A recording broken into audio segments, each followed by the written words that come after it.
বন্ধুরা, আজ অনেক কিছু রান্না করতে পারি নেই, কারণ রুমে রং দিচ্ছে, তাই কাজ করছে, তাই তেমন রান্না করতে পারিনি। ফাঁসে ভাবির চুলোয় আমি একটু ঝুরঝুরে খিচুড়ি করেছি, একটা ডিম সিদ্ধ দিচ্ছি, আর এই যে মরিচ কিভাবে ভাজিছি দেখুন।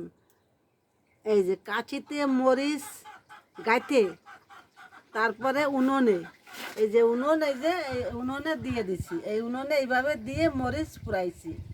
এইকে তেলের ভাজার চাইতে খেতে অনেক সুন্দর লাগে।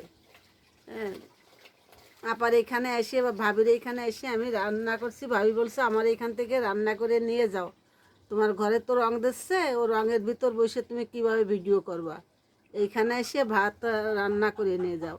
তাই আমি এইখানে এসে ভাবির চুলায় আমি রান্না করলাম, আর ঝাঁটায় এই কাঠিতে মরিচ পোড়ালাম। অনেক আগে ছোটোবেলা মাকে দেখেছি ভাত রান্না করছে, এরকম মরিচ পোড়াইছে, খেতে অনেক ভালো লাগছে। এইভাবে মরিচ করে এরকম দেবে, সুন্দর খাওয়া যায়। এই যে এইভাবে করে খেলে অনেক ভালো লাগে।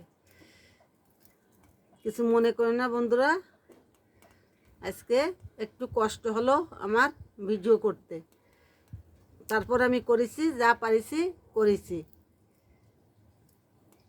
ক্ষমা দৃষ্টি চোখে দেখো। ধন্যবাদ। যদি আমার ভিডিওটা ভালো লাগে আমার সাথে থেকেও আমার বন্ধুরা, আমাকে লাইক কমেন্ট শেয়ার দিও।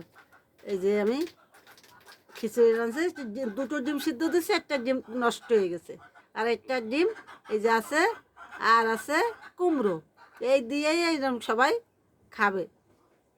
সবাইটা একটা ডিম এইরকম দিয়ে খেতে হবে, তাছাড়া কোনো উপায় নাই।